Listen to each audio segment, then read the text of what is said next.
Ignition sequence start.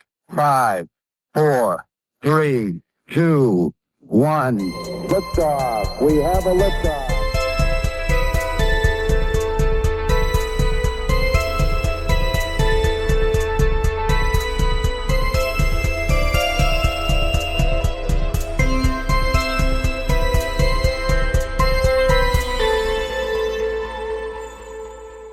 What's up, everybody? Welcome back to another episode of Navigating 20s with your host, Ethan. And Jocelyn. We also have our special guest, intern. How do I go about his introduction? Right, because I was about to say special guest. Yeah, because it's not a special guest, because then it'd be like, oh. Because we put him in the cage and we took away the key before we started the episode. So he's not supposed to be talking unless he's spoken to. Okay. Well, just know that we have another presence with us. And happy Valentine's Day to all of those who celebrate with your boo, with your many boos, with your lover, fiance, or your fling. Wife, husband, your they-thems. Yes. And happy Black History Month. Even if you don't fucking celebrate it, happy Black History Month. You miserable ass. Yeah. I just want to quickly say on here, this is not the year we're going to dilute Black History Month down to simply American history. We need to value the fact that it's Black because it's unapologetically Black. You understand? Mm-hmm. So happy Black History Month, Jocelyn. How are you feeling today? What's new? Well, happy Valentine's Day. Yes, and happy Valentine's Day.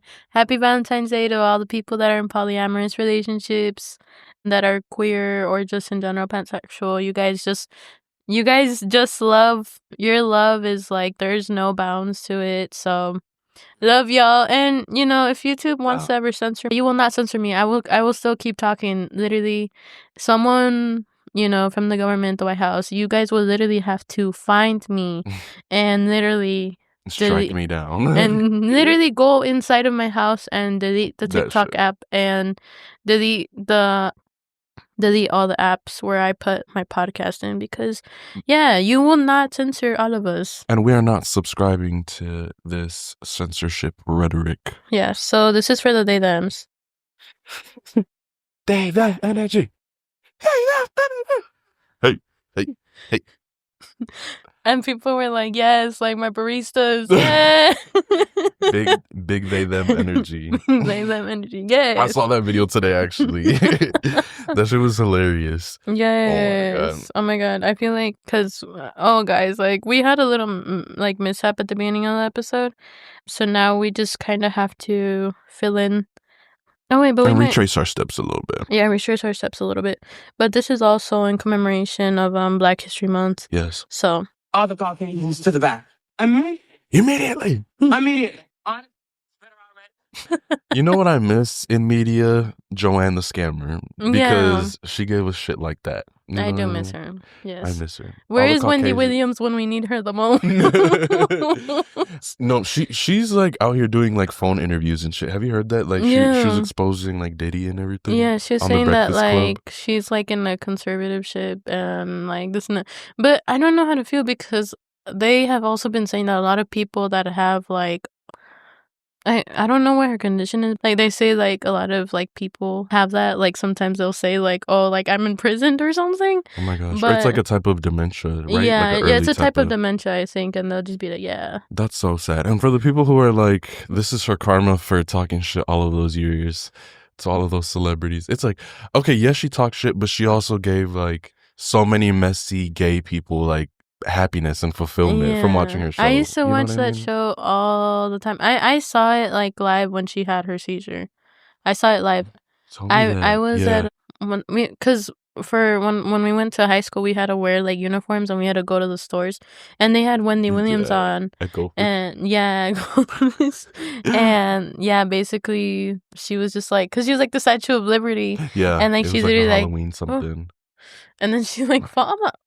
And that's so crazy because it's so referenced online. And my grandma was like, ¿Qué le pasó? Oh my gosh. What happened to her? And I'm like, Grandma, I don't know. Prayers for Wendy. Yeah.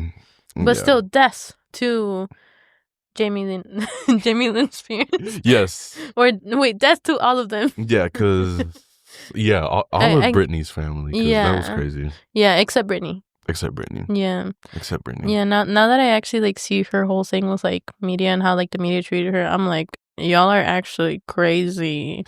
Yeah. Social media and all these, like, things that are, like, related to, like, you know, like, journalism and, like, news and all that. I sometimes feel like that is, like, horrible that, like, people literally, like, just because you want to have a career, like, in entertainment, like, you're subjected to having things, like, leaked online or your docs or, like, this and that. Yeah. Except Nick Fuentes, though. I'm coming for you. I don't know who that is, but I support death to him. Yeah, because basically he lives in Chicago. I've seen his house before. He was basically the guy. He's half Mexican, I think. Okay. Or full. I don't know, because his name is literally Nick Fuentes. Yeah. And he literally was saying, like, yeah, so basically, like, it was, I can show you, but it was something like, oh, like, it was like, my body, my choice. It was like, your body, my choice, something like that. And he was like, is he a politician? I think he, like, does discourse online or something, but he's, like, Republican. Okay. And, like, someone, like, they were harassing him at his house, and then, like, he, like, harassed a lady that, like, basically, like, rung his doorbell and just wanted to talk to him about it. Like his and, like, he basically, like, pushed her off, and, like, yeah, it was just, like his porch? Yeah. Yeah, it was crazy, so. Fucking weirdos. Yeah, no, literally. Yeah, I know. But on a light note, it is as of today recording, we do not know what the results of tonight's Grammys will look like up until this is uploaded. Yeah. How are we feeling? I'm feeling like everything is kind of in a toss-up. I did see Troye Sivan post with Charlie XCX, and he was just saying, Grammys tomorrow, I hope I win. I think I have a 12% chance. At Billie Eilish, at Charlie, at Ariana Grande, at Madison Beer, I'm going to take you down. And then Charlie XCX, I love her because she is very cheeky. I love her. She was like, let's wrestle on stage. Can't wait to throw a drink on you. See you tomorrow, babe. Aww. They're so cute. Like, for real. I still remember, like, our wedding. And he was like, oh. Yeah. He's like, yes, I'm very excited. Oh my so, gosh. No, our wedding. I think I'm the most excited to see you. Are you sexual? Are you a eusexual? Oh, I'm stupid. I just dyslexia. I said you are, not are you. Are you a Are you? Oh my gosh. Okay. We'll get into the Grammys a little bit more later on in the episode. Jocelyn, it's officially the start of the second semester. We're a couple weeks into the semester. Mm-hmm. Obviously, we're both POC students at PWI universities. Yes, and I will always bring it up because white people love to say certain things. And yes, I'm going to DEI everywhere that I go.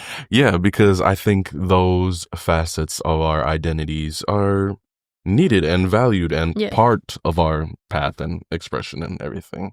We love it. We love it. Caucasians to the back. I'm just like, how is your semester going so far? I think it's good. I just started off with a lot of anxiety because I missed my first class, like, of the semester, and I was like, oh, you know, I'm not. It's because it kind of grounds me to be there on time and early and like go to the first class so I can get a feel, because I was very intimidated by the idea that and like, obviously I've said this before time and time again, I'm the only person of color most of the time in my classes. So it's like I have to also, like, you know, create a certain impression that I deserve to be here and that I am successful enough to be in here with you guys, even if we're just doing, you know, not simple work, but we're like filmmakers and we're like in college and everything. And like, obviously not everyone has like their certain skill sets down and everything. But I just feel like sometimes I have to, as a person of color, and especially like a woman also, like I just have to be more prepared to who I will present myself to and how I will be presenting myself, because I'm not trying to be weird, but like, you know, sometimes like I kind of had this whole thing that if I didn't speak up enough, they thought I was shy, or like they just didn't, you know, value like my opinion whenever I did speak most of the time, or when I speak a lot, like it kind of like shocks them in some way that like I would know this information. Oh my gosh, you're so articulate. Yeah, so it's just like it's been trial and error like throughout like this entire time, but I'm really grateful. I have, for all of my classes in person, I have all female professors this time around. I'm really happy about that. And obviously I also have a Black woman professor for my documenting community class, and I'm just really excited. I'm really happy. She's a poet. I love her so much, literally. I would link her work below, but I will figure it out because it is Black History Month and I need to shout out a Black woman or Black people in general because you guys deserve the world. Literally. Not just for a month. Not just for a month. It's just like forever, you know? But yeah, and like all of my teachers are very artistic and they're just really cool and really awesome. Yeah, I finally, like, I think this week, like, I went to my senior 1 class, which is, like, because it's literally, like, it's this other girl that's in the class with me, and then it's, like, white guys. Like, not to put it like that, but, you know, it's also, like, the men, like, it's literally all men and, like, 2 girls, but it's also white men, you know what I mean? So it's just, it's a bit hard to navigate for me, but, you know, I'm in my senior year, this and that, so we're almost coming to an end on that, but I am really proud of myself for, you know, just being able to navigate that even when I had so much anxiety to go through the door.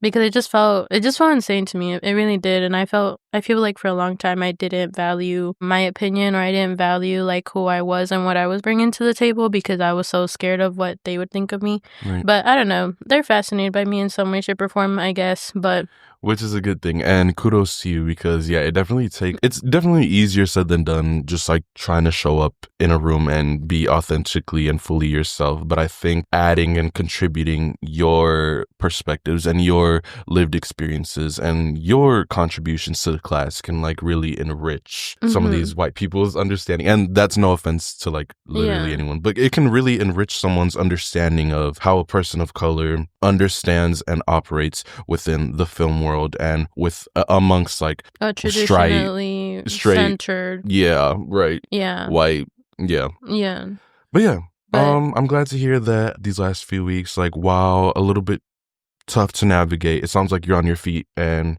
you're stable right now. Right? Everything makes sense now. I'm taking 6 classes once again. We're trying to graduate on time, but I finally did go to my senior 1 class, and it was a lot. I talked about this with my best friend. There was a lot of accepting people in there. There's a lot of, you know, it's just like they were very open. You know, some of their works also included like talking about like, because we had to basically present our work, and they basically, one of them, obviously it's like a white man, but he basically spoke about the Israeli occupation and he spoke about the Free Palestine movement in his work. There's some men in there that are literally written as if they were written by Sofia Coppola. They're so nice, like literally like this, some of the sweetest people I ever met, like literally some of the sweetest people, or I guess class that I've been in for like, you know, throughout my entire career. And they're just very open, very accepting, even with like LGBTQ+. There's some people in the class, you know, obviously associate themselves with that, and I was just really happy to hear like their stories and how they speak about how basically like the Trump administration is just, you know, trying to take away or like their existence as people. And you know, it's just this time around I have a lot of people in my class that are also, I have 2 trans classmates that are in like my film classes, and I've never had that experience before, but I'm just really happy that they're there, and I'm happy that they will be doing work, and you know, in some way, shape, or form, it just made me really happy because, you know, they're speaking their truth, and they cannot be erased no matter what people would like to say. It's just so crazy, the world that we live in right now. But no, classes are going well, so I'm really happy and I'm really excited for them. But how about you? The semester's been fine. I was telling you personally, but for the record, I only have really 1 class left. So this is my last semester. I only have 1 class left to reach my degree requirement for like what I'm studying in the field that I want to go into. I'm not trying to lean into the senioritis narrative, but I do feel a sense of like, you know, I don't necessarily need to prioritize some of these introductory classes, some of these classes that I'm taking with like such a broad spectrum of students from freshmen down to like seniors who should have graduated like last semester, you know what I mean? And seniors who will be graduating. So I don't know. I feel like there's a large mix of classes that I feel like I do resonate with and that I'm actually somewhat invested in, but then at the same time, a large majority of my classes this semester as well are like, I'm here, but I'm not fully present. So I'm really just trying to ride out this wave and academically succeed as well as I can. However, I'm not gonna put too much stress on myself this semester, given that May is right around the corner. Like, I'm at this point, I'm just kind of telling myself like 3-4 more months and then I'm out of here. Yeah, But we have a bachelor's degree. it's kind of bittersweet because it's like this went by so much faster than high school, and I never would have imagined it to, but I also do feel like I grew so much within the last 4 years, and I'm not the same person that I was. I'm not the same Ethan that I was graduating high school going into college, and I've learned a lot about myself. I've learned a lot about others, about who I want to keep in my circle and who doesn't deserve to be on my private jet. You know what I mean? Yes. And that's an inside joke. But essentially, I learned a lot about what I want to value and what I want to keep around me in my life. And I'm really just kind of trying to ride out the rest of the semester in that regard, and hopefully can look forward onto the next chapter. We'll be figuring it out as I go, but we'll also be planning for it in advance. I think I just want to take this next opportunity after graduating to kind of solidify my understanding of who I am as a person and what my creative outlets and what my hobbies are outside of academics and queer media. Like, what is it exactly that I enjoy, and what are my God-given talents that I can really put to use? And if a career shift happens out of that, hey, let it happen, but I'd like to figure out what it is that is driving me towards that. And I'm looking forward to this next chapter post-graduation. As scary as the uncertainty can kind of be, I'm ready. Yes. But as I mentioned, it would be a little, I don't want to say insensitive of us to not address as Jaden Smith once put it, the social and economic and political state of the world right now. But there's a lot going on. And I think it'd be of value for us to kind of add on to that conversation and kind of our perspectives. Yeah. I guess I can start. Obviously, me and Ethan come from communities, and obviously our cultural heritage and everything. We are Mexican American, and obviously Ethan, but he's also Black. I have to take that into consideration too. Yeah. But there's been lots of talk since the beginning of the administration that there's going to be a mass deportation of around 17 million, because that even sounds wrong. Right. I would just say undocumented immigrants. That's it, because I don't know. I try to understand from like my own perspective as a person. I have the privilege that, for the most part, my family is documented. And that's just because of my grandma coming here like in the 80s, when it was much more easier to, be able to get citizenship, to be able to get, your proper like documentation and everything. So that's why I have privilege today. And I can recognize that in myself, because I like won't ever, to some extent, have to worry about whether or not a family member is in danger or is in the situation of getting deported from the country. Obviously, there are still some people in my family, but it's not as like some people in this country, it's their entire family, and it just brings a lot of tears to my eyes, because obviously we've been seeing things on TikTok, we've been seeing things in our city as well that, they're coming basically most of the time in undercover cars, and, they're unmarked vehicles, and, they're, even when people have been talked to about, especially with the red cards and everything, you can like advocate for yourself. Some of these, like, how do I say it, like people in authority are still not allowing people to, have their rights, and they're still going inside of their home and grabbing family members and taking them. We don't even know, because I've also been seeing, I saw this story like on TikTok, but obviously it's like through a news outlet. Girl, like basically her mom was taken from her home, and they had been waiting outside for hours after they had been taken on a bus, and they have no clue as to where they took them. And with the whole idea of like Donald Trump speaking about how he wants to put like undocumented immigrants in this prison.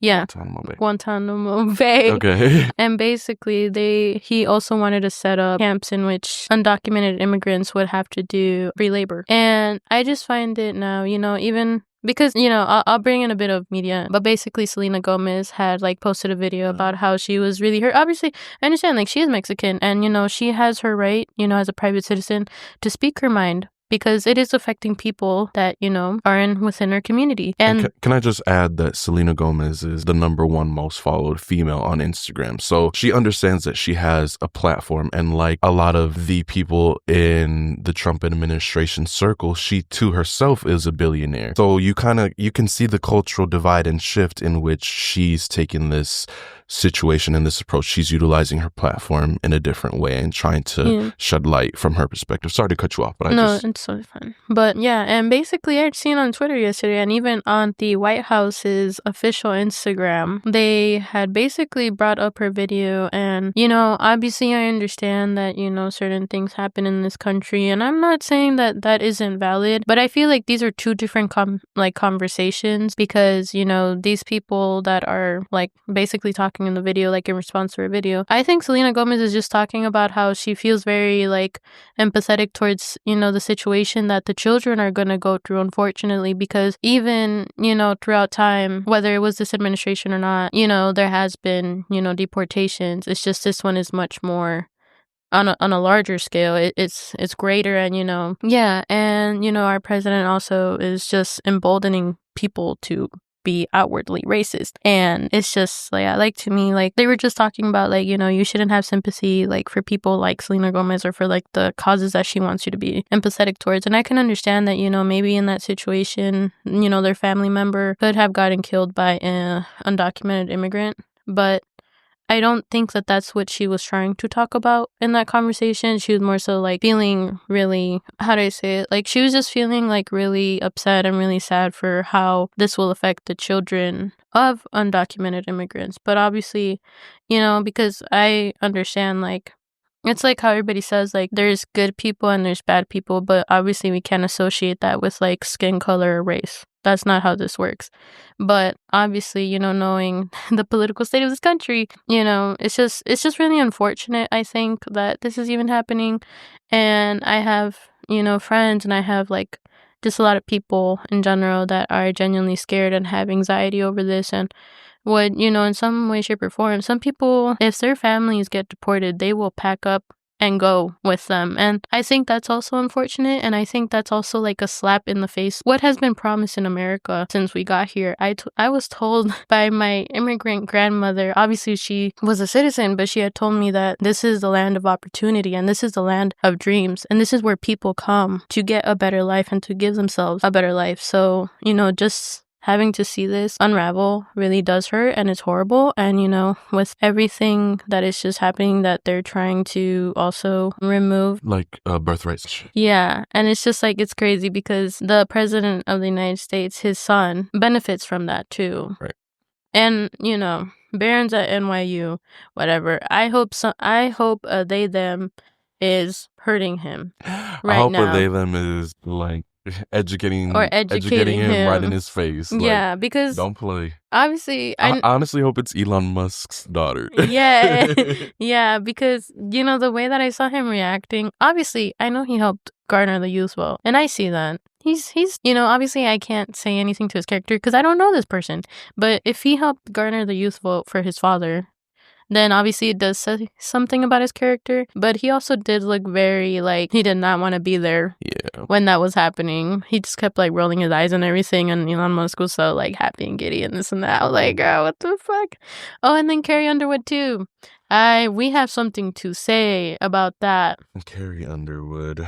I don't know. I just feel like this administration is already not giving what needs to be gave. To put it frankly, the whole inauguration, disrespect the last administration while they're sitting right behind you and call all of their milestones and like achievements within their administration. Like they said it was part of like a woke agenda or like DEI this and that shift and transgenderism. So I don't know. I feel like it definitely feels a little bit more dystopian, and it definitely feels like we're moving backwards.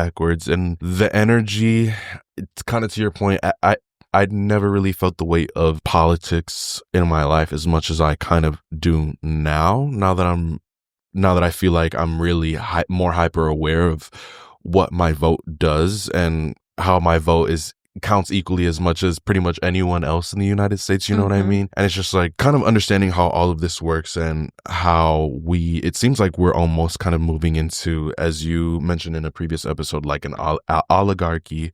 Or a dictatorship. Or a dictatorship. It's a little unsettling, but I do have faith that the American people will see that maybe if this turns out to go to shit, was not for our greater good, and that we can move forward and from rebuild. This chapter and rebuild. Yes. The strongest of our nation always do, and as the strongest of us always prevail. I would be lying if I said I didn't have a little bit of anxiety about my safety as a Black man in the U.S., as someone of mixed identity, as someone who identifies with multiple marginalized communities, who at times kind of felt like all of the odds were kind of stacked against me.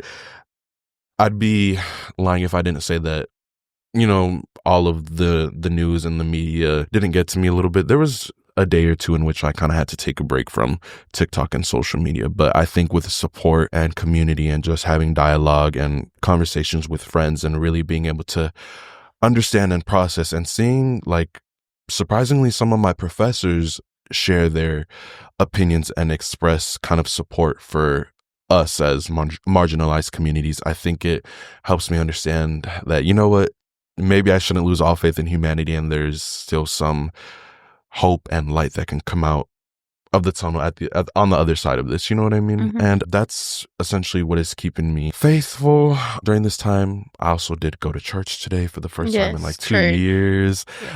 Which was interesting.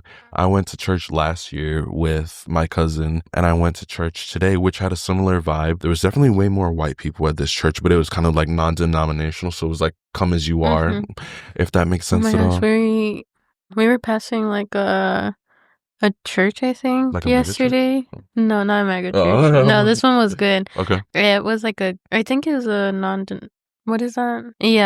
Yeah, I'm okay. It's just, I'm like, I don't know. I just like started like feeling like really empathetic towards you because me, girl.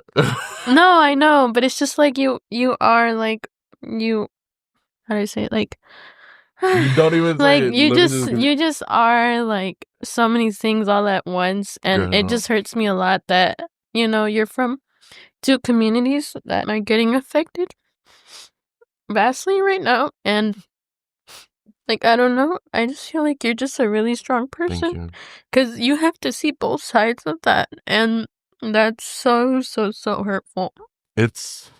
But, you know, I guess despite the odds and everything, like, you still come out on the other side. Thank you. Jocelyn, I love you. Oh my gosh. Why would you do this to me? What were you going to say? No, I'm just distract yourself of that. Yeah, I'm just really proud of you. Thank you. I'm just really proud of you because it's not easy at all. It's not, and you have to be a different kind of person. Yeah. To, you know, despite all the odds and everything, keep moving yourself forward and everything. But yeah, it was basically like a non-denominational church, and they had like little gay flags on the sign and everything. So I think it was somewhat of like a gay church also. Yeah. And I had been thinking about that for like a while, just because I would like to see different perspectives of faith also. Yeah. Because, you know, I went to predominantly Christian church, and I'm very appreciative of the things that they have taught me. And I love that church so much because it also reminds me so much of my mom. But ultimately, I don't think we align ourselves with I don't align myself with everything that's said in that church. So I feel like sometimes I just want to try something new and see what other perspectives there are. Ever since I saw that they were doing like that mass for Trump's inauguration, and you had the bishop basically explaining like, can you please have mercy on like undocumented immigrants? Can you have mercy on, you know, people that are queer in this country that come from independent or come from Democratic or Republican families, because they exist. Like, I don't know, it's just like her speaking about these things, like, yeah, they all exist, and it all exists. You know, there's people that are queer, there's people of color that live like in the South, there's people that live in California or just like different places in general that, I just think that bishop, she truly had the yeah, she was the only person in that had the balls in that sanctuary who had the balls to tell him what he needed. I truly felt like when I was listening to what she was saying, like that was Christianity at its core. For me, white Christians are actually the root of all evil. Because I'm not trying to be mean, because obviously I'm not a perfect individual either. I make mistakes, this and that, but I think when it comes to human rights, I'm not, I don't pick and choose what I want to see as, acceptable under the eyes of God. Because for me, I've always thought, and I've always expressed this since I was very young, that, gay people deserve to exist, and that people that are in oppressed or marginalized communities, they deserve to exist and they deserve to be equal. But obviously in this country, from what I can see, they do not want that. And that is crazy. That's crazy. But yeah, she was very courageous, And I've just been seeing, like, even on TikTok, like, there's trans people that are speaking out, basically. Even now, like, the administration just came into effect, like, 2 weeks ago. It hasn't even been 2 weeks. And literally, someone's passport, they corrected their gender. Oh my God. So you can't even put, like, the little X anymore or anything. They corrected their gender. And, obviously they went from male to female, but it says on their passport that they're male. And when you think about it in that way, if they need to travel, and there's certain countries that do not accept or, validate, trans people or people that have had, like, sex changes, that puts them in danger. And that's not what people are realizing also, because I feel like a lot of people in this country look for the interests of themselves at the end of the day when it came to voting. Do it when you were voting for everyone, right, not just for yourself. Right. So I think I'm done on that. But yeah, it's just crazy that, in this world we've become so cruel and so selfish and so only looking for the betterment of ourselves when we have that privilege to be where we are at right now. But not a lot of people in this country and not a lot of people in third world countries or all around the world have the opportunities that we do have. So yeah, but I still have hope, because obviously I have students, am I a teacher? I have classmates in my class that are very expressive and, speaking about the Trump administration and how they feel about that. And, them being white also, I guess in some way, shape, or form, it, like, validates me and it makes me feel better and more comfortable to be there, because they're already expressing that on the first day of class. Right. So yeah, it's very powerful. A lot of things are happening. A lot of things are changing, but communities are still coming together to help each other at the end of the day. And I think that I still have hope in the human experience and in human beings. And I think that's one of the last few things that I've kind of wanted to close out this little segment with. Whether or not you personally know an undocumented person, chances are, if you think of like 5 people around you, the odds of them knowing someone who knows someone who is undocumented is way more prevalent than you think. We have undocumented neighbors in our communities, in our workplaces, in our schools, and I think it'd be really almost insensitive to kind of invalidate their experiences and invalidate their existence here in America and their contributions to our sometimes not so great country. You know what I mean? And I guess one of the things that I kind of wanted to share, a little insight. I do have family members and I know of connection with undocumented individuals, and one of them actually lost their life due to a car accident last year, and the person who killed them was intoxicated, who was an American citizen, right? So you think about these situations where it's like you have these undocumented people coming into our country, and the rhetoric is like they're dealing drugs, they're doing this illegal activity, they're criminals, they're killing people. When in reality, if you think about it, it could go either way. It's a two-way road, right? Like, we as humans are not perfect. We as Americans, especially as Americans, are not fucking perfect. We are not more holier than thou. And I think it's really important to understand where we kind of come to a fault in our experience within our undocumented neighbors, because like I said, it's way more prevalent than we may imagine. And I think it's really just important that we take a sense of empathy and give each other grace within this time. There's a lot of changes. There's a lot of adjustments. There's a lot of shifts that are going on. And as Jocelyn kind of said, I think if we build those communities and stick to them and help each other and lift each other and bring each other up is when we can truly make it out of this, make it out of the eye of the storm, you know, make it out of the thick vines. But that's just a little tidbit I wanted to leave you with. Just understand that these undocumented individuals still have lives, still have families, still have loved ones whose lives are impacted when they're gone, whether that's through death, whether that's through deportation. Like, shit affects people more than you think. And I think it's time that we kind of take other people's perspectives and other people's lived experiences and kind of value them a bit more than being such an individualistic society. And I think that's how I just want to close that out. Yeah. So it's Valentine's Day. Yeah. I'm like, on the other note. On the other note. I tried to end that a little bit more positively, but yeah. It's Valentine's Day. What you doing today? Well, I have some orders to do. Oh. Because I am like a florist of some sorts. But Shop, I was going to give you a plug. Is it Shop Vicky's Florals? You already know. Yes. But I think by the time that the episode comes out, they will not have any more time. But I guess in the future, if you guys would like to. And I can attest. Hey, I had a Corona beer bottle bouquet done and she snapped, so I can just attest. Yeah, I think Ethan has bought a couple, I think, from me, and those have been fun to make. I make them with, like, so much love and everything.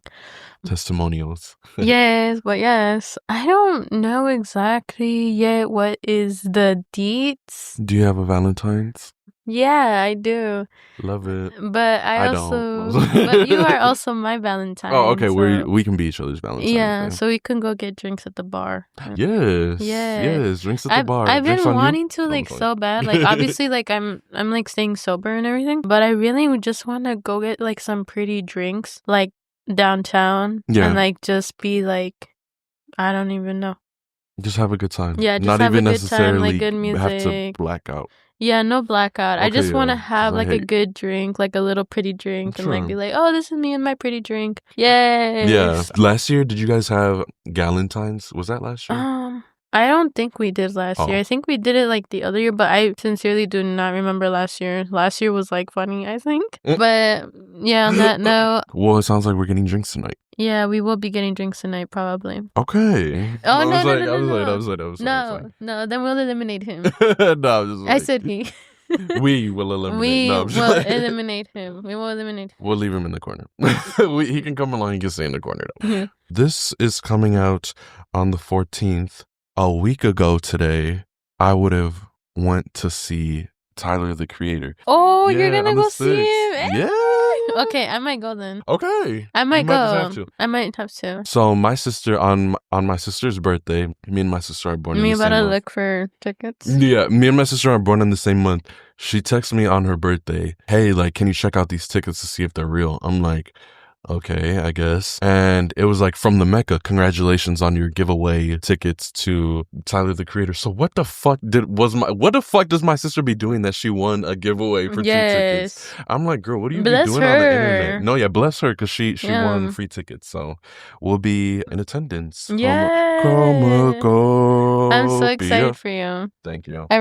Okay, resale is not that bad, actually. Yes. Do you guys know where you guys are sitting? I'm in 121. Oh, 120. Oh, that's actually nice. Well, I hope you guys have fun. That sounds really fun. You will have to let us know on the next episode. I will let you know. Yeah. And it's crazy because it's the second show of the tour. So it's like, I'm barely going to know the set list. Don't know what the fuck the stage is going to look like. It's like, I'm really going to have to live in the moment and just like lock in, but also have a good time. You know what I mean? Yes, have a good time. Yeah. Yes, so you're gonna have a lot of fun. Thank you. I've heard that his concerts are really, really, really fun. I get that. Yes. I would see that. But I'm excited for you guys. I feel like that was low-key a gift. That is so nice. I'm probably gonna go see Magdalena Bay in May. Yeah. You should come if you want to. I'm going with Jackie. Okay. I think the tickets... Hey, what up, Jackie? The tickets are only $70 right now. Okay, cool. Yeah, and their opener is Sam Austin's. Sam Austin.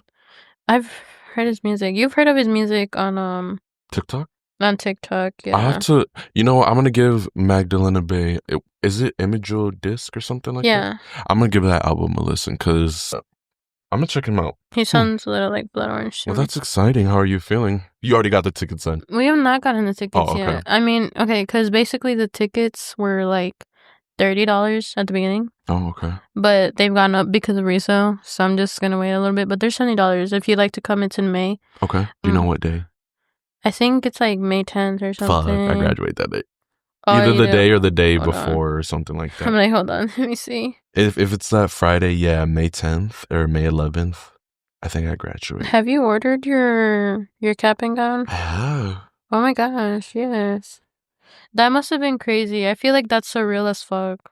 I'm gonna feel crazy as fuck like next semester. I should be attending all of them. Cowboy cards. It's time to, what did she say? It's time to strike a match on this juke joint.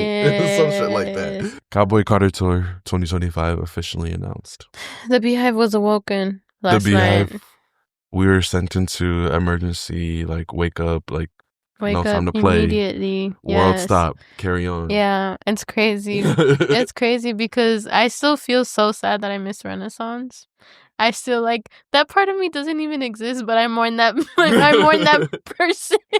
You know what? Because when Renaissance came out, like, I think I was like mentally going through a homophobic phase, so like I didn't listen to the album for like 2 months, but then it hit. Yeah, and then we went to the theaters. Yeah, we did. And we're like, yes, but now we Beyonce looks so pretty.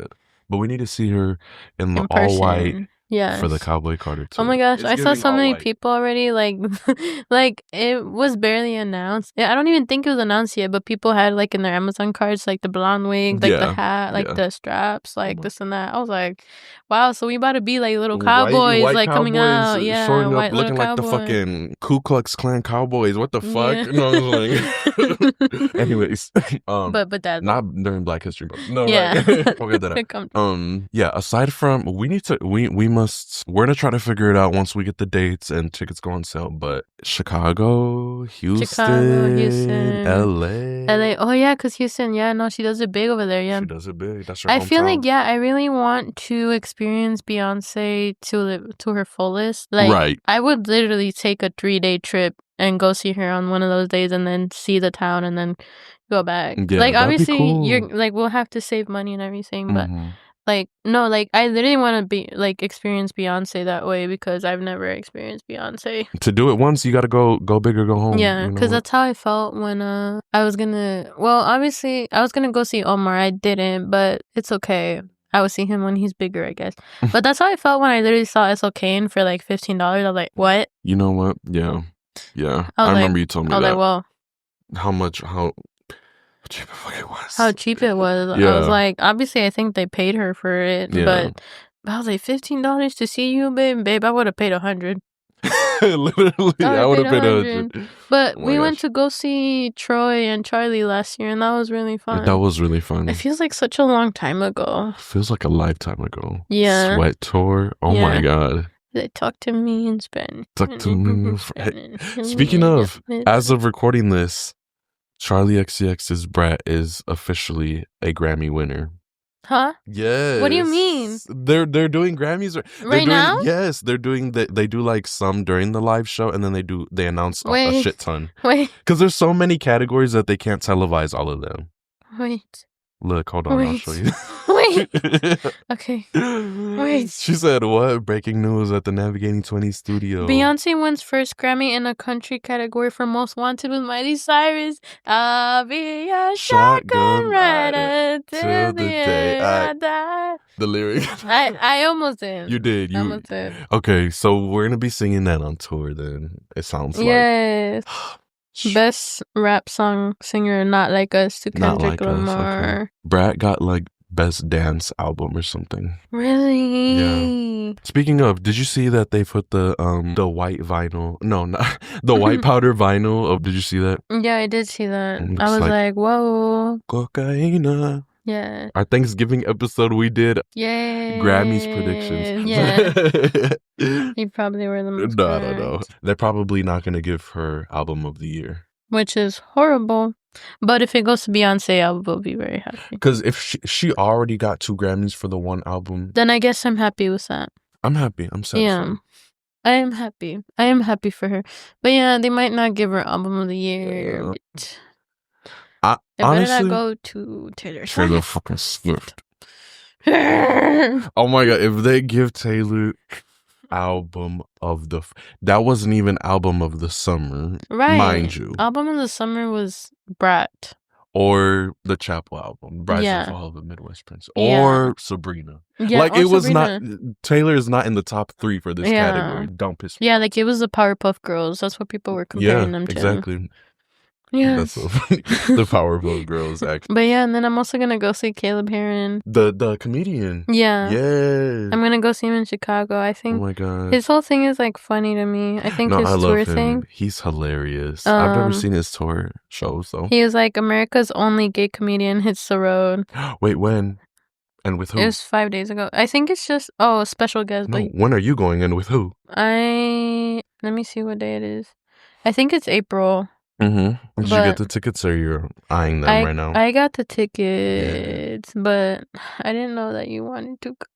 It's okay. Because literally, like, I've been trying to look this up and, like, literally, like, nothing shows up for, like, the past couple days. Oh. I don't know. They might open things up, but I think it's, like, sold out or something. Maybe. But it's because I think he, like, started his whole, like, career, his comedy career over there in Chicago. So I think that's why they love him over there. Oh, Chicago? Yeah, it's sold out. Yeah. Sorry. Yeah, they love him. Out.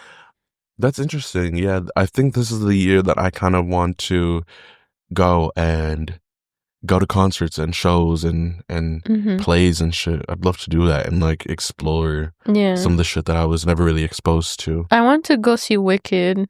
Like a live production. Like a live production of Wicked, so I can know what happens. Part 2. Even though I know what the fuck happens, I want to see it. I want to see it, yeah. I would love to see Chicago. I would love to see Wicked. And there's this other one that I'm forgetting. But Romeo and Juliet?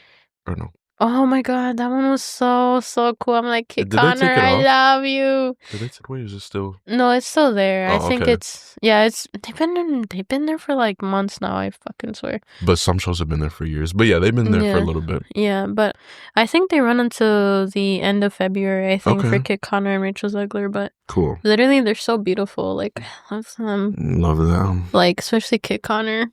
Has Snow White come out? I think it comes out this year, does it? Oh, I have no idea. I've never heard nothing. If it did come out, it made no noise, which I don't think it did then. I don't think it did. I think it comes out next year or this year. It might be this year. Jake Shane is coming. I would go see Jake Shane. I would go see Jake live. Shane. Yeah. Yeah, one of my friends was telling me, he's like, yeah, I would love to go see Jake Shane. I was like, well, yes. Well, let's go. I was like, well, yeah, straight person. Oh, your straight friend said this? Yeah. He's like, I would go see Jake Shane. He's funny. Oh, okay. I love Jake Shane. He's like a white gay that I just like. I love him. Like, he's so full of life and happiness. He's so full of life, but he's also he's very like self-destructive, which is like, oh my god, Jake. I really loved his letter to I had seen one of these posts on his page, like I think it was a letter to himself or to like something for class, and he was like, yeah, like I like gay people are nice, oh my god, this and that. Yes. Well, all right. I saw One of Them Days with SZA and Keke Palmer. I actually just watched it yesterday. It was really funny. I kind of went into it having somewhat of an understanding of what, the plot was based off of trailers and interviews and, the press junket or whatnot. I was pleasantly surprised by the movie. It was way funnier than I kind of anticipated. There were some more sexual leading jokes, but it was funny regardless. I think their chemistry was unmatched, and I heard that they didn't really know each other too well before, but it truly felt like they were best friends. Just seeing these two black women act their asses off and be funny, have fun, and look great doing it. There's nothing more that I love in cinema than, that.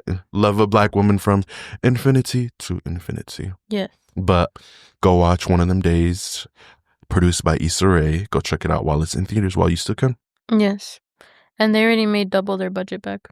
Oh, see? Yeah. It's a hit. Say that black films don't make money. And that there's not a target audience for it. Yes, they do, babe. Because when I went, it was literally like, it was a couple white people, but like they literally were like so like nervous and stuff, like walking through the line. I'm like, I'm like, to the back immediately. But yeah, it was like predominantly like black people, and it was just like it was a really good time. I feel like sometimes I really miss the idea of like low budget films that like, you know, like the plot or like the story is much more grand than like, you know, like visual effects and this and that. I just really appreciate that, and it felt like very like formal. It was just like a really good story, like an hour and 30, but I think it served its purpose. It was good, and I mean it's a 97% on Rotten Tomatoes. Is it? Yeah. That's good. Yeah. Wow. Okay. But I mean, the fact that they already made double their budget back, like, it only shows black women. Yeah. Yeah, and it's a black-led cast. It's a black-led cast, exactly. And a black women as like the two like leads, and then you had a black producer, black director, black writer. Black on black. Yeah. Love it. I was like, well, yes. Well, yes. And then I guess my music pick of the week, as I told y'all months back, The Weeknd's album has dropped. He dropped a 22-song album, Hurry Up Tomorrow. I haven't finished. I tried listening to it, but I have not finished it the whole way through. Abel sounds great. Voice is strong. There are elements of this album that kind of remind me of like Trilogy. Even though I wasn't there for Trilogy for real, like I'm a later fan. Girl, we were like 12 when it came out. It's a good album. Check it out. And I'm rooting for Brat and All My Girls Tonight at the Grammys. Yes. That's my media of the week. Perfect. Yeah, I have only been listening to a couple songs from like the new album. I was 13 when I met The Weeknd. And not the way you're setting this up. No, literally, I was like, wow, like, who is this? It sounds so good. Yeah. And I was like listening to like obviously like Trilogy, but like you had songs like Or Nah, like girl, crazy. What was I doing at 12 listening to that music? Like what was I gonna get into? I want to tell you guys something, but it's like so funny to me. And I was like, I think 50 Shades of Grey came out like when I was like 12 or 11. I had just had foot surgery because I had gotten a needle stuck on like the last day of like 7th grade or 6th grade, and it was in there for like a month. I didn't know, but basically I got it removed, this and that, and like I was basically like walking like a little I was like walking with this big shoe and everything. And like literally I was so bored at this like family party. I literally bought 50 Shades of Grey, and I watched it inside of this, like, it was like this dollhouse, but it was big enough for me to fit in there. and hide away. And I watched it by myself. Oh my God. To this day, I've never seen any of the 50 Shades movies. That's so crazy. They're bad, but I think at the time, like, I was like, yes, Christian Grey, yes. No, because one thing I remember about Jocelyn so vividly from our childhood was that she was always on shit before it got popular. Like, she knew about like all of the Hunger Games shit. And this isn't even like to read her, but my girl Jocelyn was always like 3 steps ahead of the fucking curve. She was an avid reader. She was an educated queen, if you will. Yes. Like, she was very open-minded and very media-centric from a young age, which is it makes sense why we're so close now. But she was on this grind like way before me. Yeah, I feel like even when I was talking to like, how do I say it, like past partners and everything, I would be like, oh, this is like the next big thing. Yeah. And they're like, they're okay. And then they would hit like mainstream like 4 months later, and they're like, yeah, I actually like this. It's so good. It's so like good. It. Yeah. And I'm like, it's kind of good. I'm like, bitch, like, okay, we'll cut this out. I'm like, I'm like, yeah, I'm always gonna know what's good and what's not good. Right. Like, exactly. Miley was good. Miley was good. Yeah. O'Reilly was good. No, yeah. Yeah. Yeah, no, literally. Oh, I'm so upset the Oscars snub challengers. Biphobia is real. No nominations, right? Like 0? No nomination, not even for score. Soundtrack score, nothing. They won a Golden Globe, but yeah, they got snubbed. I was really upset. Did you see Luca Guadagnino?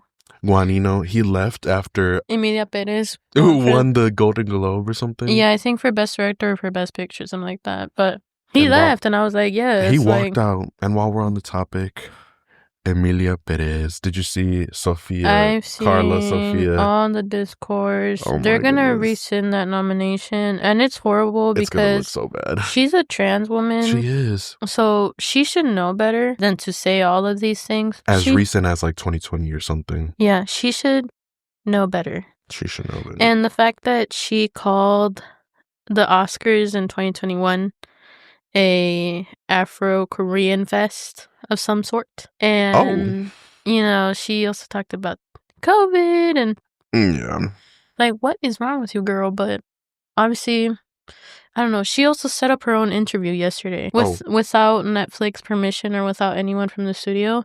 And I think it was just to clear up her name. But she was talking about like how, yeah, she's not the same person she was 10 or 20 years ago. But literally everybody's like, those tweets are from like 2 years ago, man. Literally. Like, we're not, Ben. But yeah, because it's just like, even as an artist, like me, like I have my own burner, like my Twitter burner account. Mm-hmm. That will never see the day of light. But that's like my little diary and everything. Oh. But yeah, I would never like, as an artist, you're supposed to know you can't say shit like that. Like, like you're just so, who's gonna want to work with you? Yeah. After this, I don't even know. I literally, who would want to work with her? Because it's like, it just kind of carries on. Like she was riding this high of a wave and then boom, shit hit the fan. Yeah, like obviously I'd heard that the movie was bad, but I was still happy for her because I was like, oh, like she's a trans woman. Right, representation. And like, it's just representation, but like, she kind of fucked it up for herself. Yeah, but I also watched Wild Robot on Peacock. That was really good. I don't even think he's listening to me right now. But but yeah. Wild Robot. You watched Wild Robot, right? Yeah. Was it good? Yeah. What would you rate it? I like it. Okay. Yeah, I think it was nice. I like the animation style. It was really pretty. It was a good message too. It made me cry, bawled my eyes out. Wait, really? Like it's that good? Yeah, it's really good. I think it's nominated for an Oscar too. I heard like it's like up against Inside Out 2. Yeah. Yeah, it had a big year. Oh, and then You Sexual. You're not alone. Me looking for like my favorite song. Obviously, it's You Sexual. We love that song. Love You Sexual. I had been on the I Love FK Twigs like love train before some people came onto it, and it infuriates me. Oh, I'm a bandwagoner for sure. Like Philip, he's like, yeah, me too. No, but it's not like a bad thing. It's just like, you know, like with like people that I've talked to like in the past, like they're like, she's okay, like this is and my that. formal like, introduction. Yeah, but I think it's a good introduction because then you can go into her previous work and it's really good. I still have to listen to Cellophane. Cellophane? Yeah, I still have to listen to that. Wait, the song? Yeah. Oh wait, that's one I actually know. That one's good. Yeah. That's one okay. But I really That's one of the few songs I know. Yeah. Yeah, but I really like Perfect Stranger, Drums of Death, Striptease. Striptease is good. And Wanderlust. I really like this album really spoke to me, and I think she drew inspiration from like what it feels like to be in like a club. In like a club, but it's like the underground clubs in like in the UK or in like you know Prague or something. Yeah, and those are lit because I've heard that those people European clubs they be going down. European clubs they are not done till 7 a.m. Yeah, that's wild. Yeah, because I had listened to a podcast interview with Kim Petras. Oh, okay. And yeah, she had talked about she's from Germany, but she had talked about like basically like the underground clubs and everything. They like basically the next day like you're leaving the club literally like you got there like at like 10 or like 12 and you're literally leaving like at 8 a.m. in the morning like and they serve breakfast. They serve breakfast at the bar, so you're like leaving with like a breakfast sandwich. Yeah. Oh my gosh. So that's actually kind of cute. Yeah, that'd be cool. But that's my media of the week. I hope all of my girls and I hope everyone else that I'm rooting for in the Grammys wins. I know that Shabuzi is up too. Oh, and Doechii. I don't remember the rest of the nominees, but I hope that Doechii does win some Grammys tonight. I want Doechii to win something too because she really didn't conform to any boxes this year. Yeah, it was good. It was good. I've been thinking about developing music recently, and I've been like on GarageBand like testing things out because I had like listened to this interview about how she basically for like the album she had given herself 30 days to make it. Who? Don't you? Yeah. Oh my because I understand, like, as an artist, when you have an idea and you, like, keep it for, like, a while in your brain, Yeah. you kind of, like, start to, like, dismantle it. And by the time that you even want to create it, you're like, I'm already over this Yeah, idea. right. But yeah, she gave herself 30 days and now it's Grammy nominated. And I'm just like, yeah, I was like, well, that's cool. But yeah, I feel like I want to get into music, actually. I talked about it with Jenny and I was like, yeah, that'd be really fun, actually. That would be fun too. Yeah. I think I would want to do something like that. Yeah. Yeah, no, I've been teaching myself on GarageBand. Like, at first, like, I had my headphones in and I'm just like, It I takes haven't really... some messing around. Yeah. But I'm just like, if Steve Lacy could make an album off of GarageBand, I can do it too. I was interested in like music production for a little bit as well. And I'd love to share some tips with you too. Like just little tidbits that I know. Obviously I don't know what the fuck I'm doing like fluently. Yeah, but that's also a new perspective. It's a new way of making music. And I think that's also revolutionary, because what I've learned a lot in my film courses is that a lot of people, you make a new way from just figuring and trying things out. Yes, exactly. Yes. We're gonna come in with new concepts. And we're gonna come in with an album maybe 3 or 4 years from now. So can you imagine? That'd be crazy. But I can see it happening if we work hard. Okay, this gap year, if I don't come out with an album at the end of this fucking gap year, y'all really can trust. But I think that has been Navigating 20s. Wow, listen. Why did we eat this? Yeah, no, we did. If you know anyone that is undocumented in your home, you're able to look up resources online. Obviously, we'll like link them below, but like a good resource is the Immigrant Legal Resource Center, and they have like the red cards, like the PDF forms and everything, so you won't have to like pay for it, and you can just cut them out and everything. And yeah, it's just... There's some in English and Spanish, Yeah, English and Spanish. I hope everyone holds themselves throughout these next 4 years, but yes, we got it. We got it. If we've gone through worse, we can do it again. And comment in 2028. Comment in 2028. Anyone else 2028? No, yes, anyone blue? Yes, because I need to see Doug do the Hanukkah and the Christmas decorations in the White House. Oh my gosh, Doug. Yes. I know fucking Melania's fucking miserable right now. Like with the Christmas decorations. The Christmas decorations. Like I don't give a fuck. They've been telling me that the kids are in cages. Like, can you guys give me a fucking break? Give me a fucking break. Like I don't want to do the Christmas decorations. Okay, I'm done. All right. This has been Navigating 20s. Until next time, you guys. This is Ethan. And this is Jocelyn. See y'all later. Bye.